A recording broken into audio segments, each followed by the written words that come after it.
Good morning, everyone, and welcome. Today, we're going to dive into the critical topic of sufficient and appropriate audit evidence. This presentation will focus on the foundations of gathering audit evidence and explore best practices to ensure audit quality. By understanding how to effectively collect and evaluate evidence, we can strengthen the reliability and accuracy of our audits. I'm excited to share insights that will help us raise our auditing standards and deliver even better results. Let's get started. When we talk about sufficient appropriate audit evidence, we're focusing on the foundation that supports the auditor's opinions and conclusions. First, sufficiency refers to the amount of evidence collected during the audit. It's about having enough data to back up our findings. On the other hand, appropriateness deals with the quality of that evidence, meaning how relevant and reliable it is for the audit purpose. When we combine both sufficiency and appropriateness, we ensure that the audit results are trustworthy and strong enough to form a well-founded audit opinion. This balance is crucial because too little or poor quality evidence can weaken the auditor's conclusions. When we talk about sufficiency in audit evidence, we're really focusing on the quantity of evidence gathered. The amount needed isn't fixed. It changes based on several important factors. One key factor is the risk of material misstatement. If this risk is higher, the auditor needs to collect more evidence to feel confident. Other factors that influence sufficiency include the nature of the specific assertion being tested, how complex the audit area is, and how effective the company's internal controls are. Ultimately, it's the auditor's responsibility to ensure that enough evidence is obtained to reduce the audit risk to a level that's acceptably low, given all these considerations. This balance is crucial to conducting a thorough and reliable audit. When we talk about the appropriateness of audit evidence, we're really focusing on the quality of the evidence gathered during an audit. Quality here is judged by two main factors, relevance and reliability. First, relevance means the evidence must be directly related to the audit's objectives or specific assertions we are testing.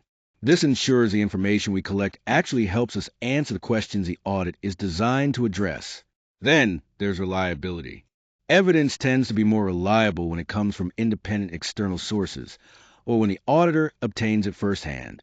Conversely, evidence generated internally by the client can be less dependable, especially if the client's internal controls are weak. So, evaluating the appropriateness involves carefully considering both how relevant and how reliable the evidence is, allowing us to draw well-supported and valid conclusions. When we talk about audit evidence, there are several types that auditors rely on, each with its own level of usefulness and trustworthiness. First, we have physical examination, which involves directly inspecting assets like inventory counts or equipment to verify their existence.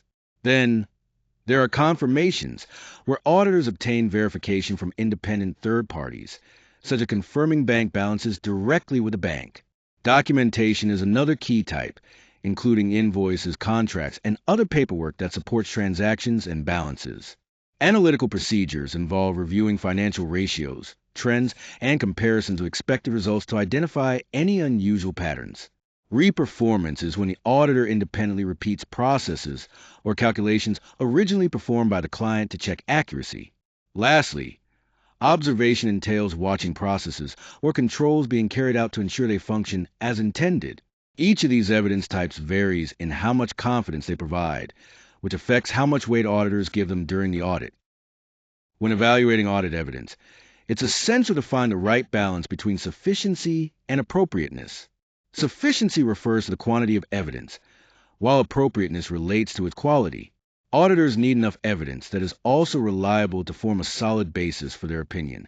The reliability of the evidence greatly influences how much is needed. If the evidence is highly reliable, we can require less of it. On the other hand, when the evidence is less reliable, we must gather a larger volume to compensate and still feel confident in our conclusions. This process isn't purely mechanical. Professional judgment plays a crucial role. Auditors must carefully assess each situation and decide what balance of quantity and quality makes sense for the specific circumstances of the audit. Ultimately, this careful evaluation helps ensure that audit risk is reduced to an acceptable level, giving us confidence in the results of the audit. When we talk about challenges in obtaining audit evidence, the first issue is limited or restricted access. Sometimes auditors can't get full access to all the necessary records or information, which makes it harder to form a complete picture. Next, timing constraints can be a real hurdle. Evidence might only become available after the fiscal year end, delaying the review process and possibly affecting the audit timeline. Another challenge is over-reliance on management representations. While management provides valuable insights, depending too much on their statements without sufficient independent verification can be risky. Then there's the complexity of transactions. Some financial activities are so intricate that gathering clear and straightforward evidence becomes difficult. Electronic data also add a layer of complication.